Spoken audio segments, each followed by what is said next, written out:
Halo teman-teman, selamat datang di Value Stock. Hari ini saya akan membahas analisa fundamental saham Emyor kuartal keempat tahun 2020. Oke, ini disclaimer-nya, yang pertama ini merupakan sharing analisa fundamental, bukan ajakan beli jual ataupun hold suatu saham, dan keputusan investasi ada di tangan teman-teman selaku investor. Yang ketiga, dari analisa fundamental ini bisa dijadikan referensi untuk analisa saham-saham yang teman-teman miliki. Oke, pertama-tama kita masuk ke bisnis model dari saham Emyor ini. Untuk kegiatan usahanya bergerak di bidang usaha industri makanan, perdagangan, real estate, sama aktivitas keuangan dan asuransi. Tetapi core bisnis dari saham Emyor ini adalah penjualan makanan. Untuk segmen usaha atau marketnya sudah ada dua tempat ya teman-teman, domestik sama sudah dilakukan ekspor ke negara-negara. Untuk terkait kasus hukum, saya membuat video ini, saya tidak menemukan adanya kasus hukum yang terkait dengan Emyor.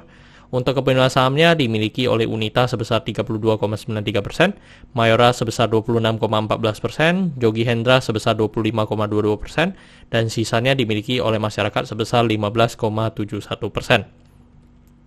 Dan teman-teman, ini adalah produk-produk yang dihasilkan oleh Emyor atau Mayora.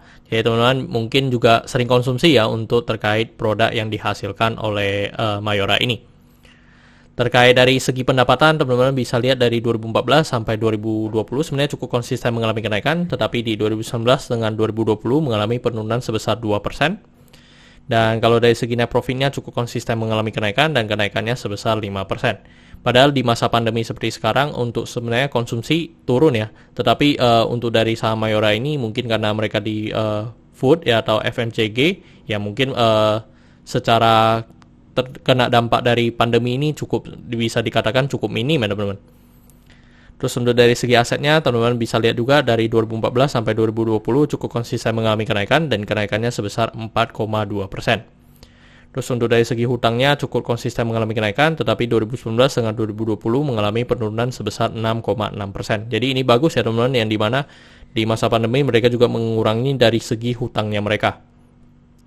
Terus dari segi modalnya cukup konsisten mengalami kenaikan dan kenaikannya sebesar 14,1%. Dan teman-teman, ini adalah summary laporan keuangannya dari tahun 2014 sampai 2020. Dan di sini saya akan banyak membahas tentang rasio keuangannya. Yang pertama adalah NPM atau Net Profit Margin.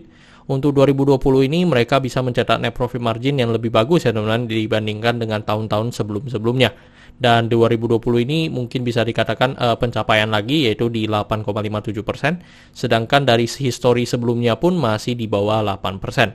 Dan ini di masa pandemi seperti sekarang, yang dimana seharusnya kinerja hampir semua kinerja dari sektor saham semua pasti mengalami penurunan, tetapi untuk Emyor ini masih bisa mencetak laba yang lebih baik.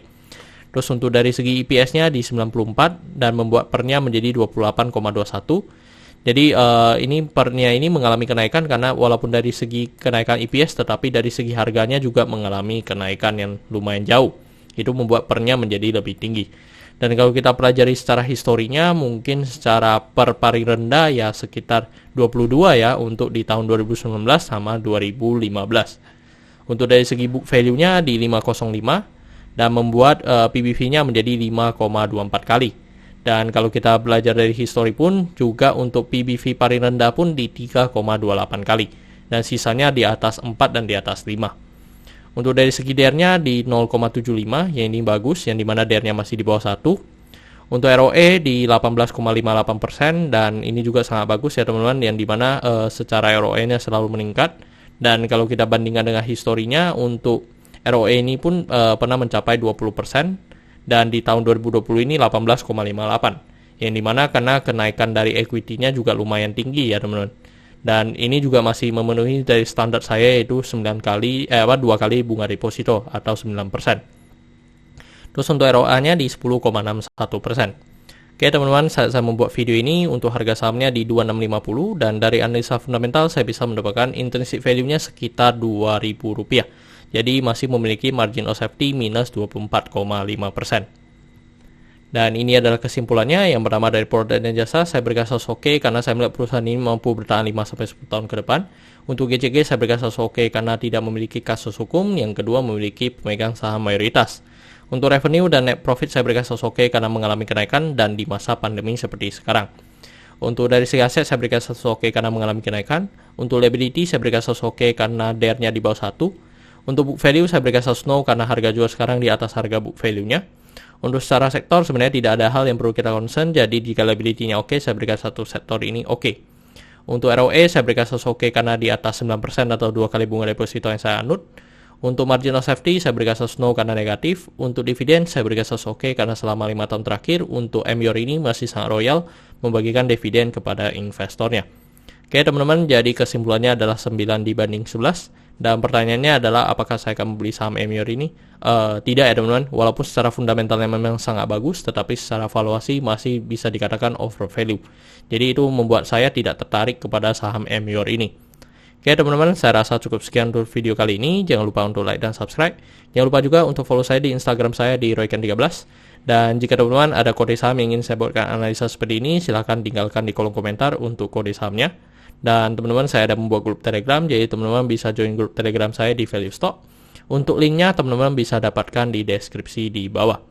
Oke teman-teman, saya rasa cukup sekian untuk video kali ini. See you in the next video. Bye bye.